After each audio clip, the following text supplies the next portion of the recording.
guys just had a record-breaking panel for Geeks and Gamers. Like, how was it to see that entire room just to the brim?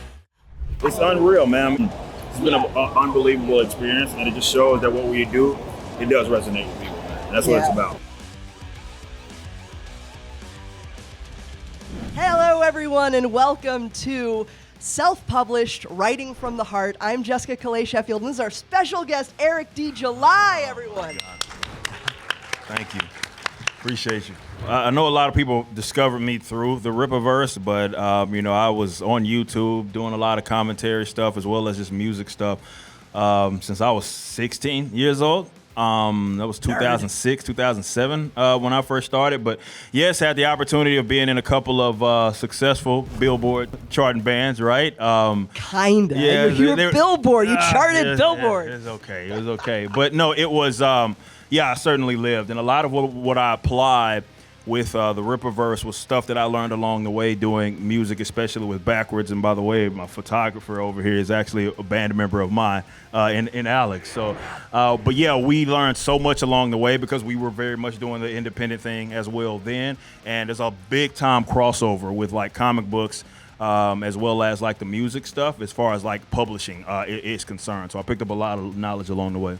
When it comes to writing, drawing, whatever you're doing that you want to turn into something that becomes your life. I always get this question from people like, how do you become a writer? How do you become a comic artist? How do you become an actress? Anything, insert thing here. And what I always tell them is, you gotta live first. You bring that up, that's a perfect kind of segue because for me, my own individual experience had a lot to do with at least the world it was that we were building, right? Because our first city, if you will, is called Flores Park, Texas. It's a fictional place, but it is Texas, right? So that's why I was born and raised. I understand it like the back of my hand. And a lot of the people that I built, all the characters around them, especially ISOM, was people that I knew, as far as who they actually were. And kind of, tweaking some little things here and there. Like, again, I talked about like my uncle and it being kind of an inspiration for ISOM. They're all the characters named, which people kind of found out about it recently. But ISOM itself, right? The name of the character is based off my great-great-great-grandfather's name, right? I love it. It was all experience. It was, you know what you know. That's how I approach writing. So I love that bit about living first and that having that be sort of a part of that experience. Take our money. It was, I started with because I funded everything. I had a lot of money that I had saved up doing the music and everything. And I said, you know what, it's not going to be a better time than now. And it wasn't that much. I was not even really expecting to, if I would have broke even, I would have been okay with it. Would I expected to ever have made $3.7 million? No, that was not on the cards. I did not anticipate that. But it did show that there's a demand there. And I love the idea of doing things yourself. The barrier of entry has been lowered so much in basically all of entertainment right now. And because a lot of it, for lack of a better term, sucks these days, a lot of the mainstream stuff, people, more than what they ever have really in modern history, are willing to consider other things outside of what's being just tossed at them. They're actually actively looking for stuff. So it was a timing thing as well that was a part of it. It just ballooned up to something incredible. I've met a lot of awesome people along the way. The team that we have here is just unbelievable.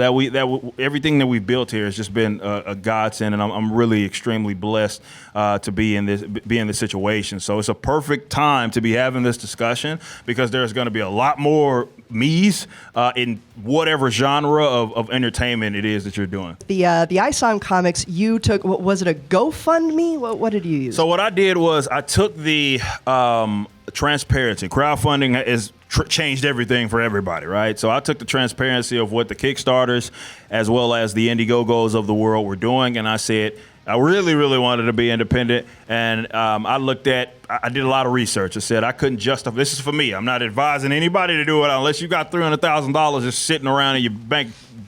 I wouldn't advise doing it exactly like I did. I just had the money and I invested it initially, but took the transparency of what we see with Indiegogo and Kickstarters, The fact that people can see the numbers, they can love to see that number go up. And then I built kind of our own like pre-order kind of system thing. That was a part of it. That was on our own website. That's that we hosted ourselves on our own servers because I'm kind of paranoid with that stuff. Which is why they crashed, I think, the first day. Yes, I was not prepared for that. That's another thing that you're going to deal with, hiccups. So yes, I was not expecting it to explode like it did, and yeah, everybody crashed our site.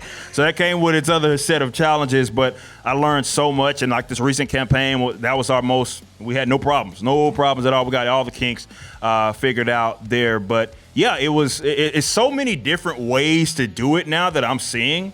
That you can tailor make that experience that you want to give your customers even. And like I said, you can get out there and go get it. So that's what I did, and maybe you can take bits of it and apply it to your own self if you have those aspirations to self-publish. But maybe it doesn't make all the sense in the world for you as well. But I think that's the creative thing that I think people need to be trying to figure out. Not trying to mimic what everybody else specifically is trying to do, but do what makes sense for you. That's a tricky part, but that's what you got to do. I wanted to show what you were able to do with some independent animation, or with an animation studio that you commissioned to make your second book preview.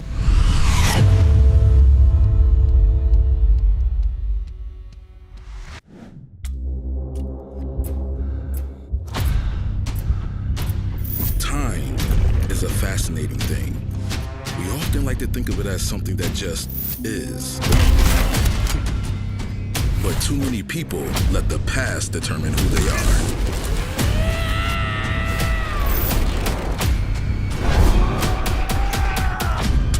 So, that was the preview trailer that dropped for your second book, and I'm... Oh, thank you. Appreciate y'all. Thank you. Appreciate y'all. Thank you.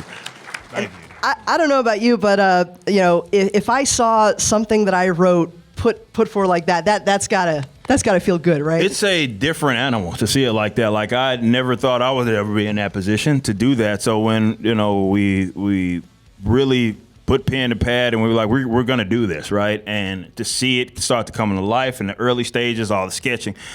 It was insane to see it, because it was even trippy to see it in a comic book, but when you start to see the animated version of it starting to come to life, that's unlike any other, man. It really just goes to show, and that happened pretty quick. That was like within the first year of us existing. We went from, hey, we'll maybe make a little bit of money, to now we have our own animation, and even then we've grown from that, because now our animation studio is basically in house now. So it's so much has happened, and it's only been a year and a half. It's hard to believe that it has only been a year and a half since we've been existing. So people are hungry for yes, that original content. Appreciate y'all. Thank y'all for having me. Thank you so much. I appreciate you. Thank you.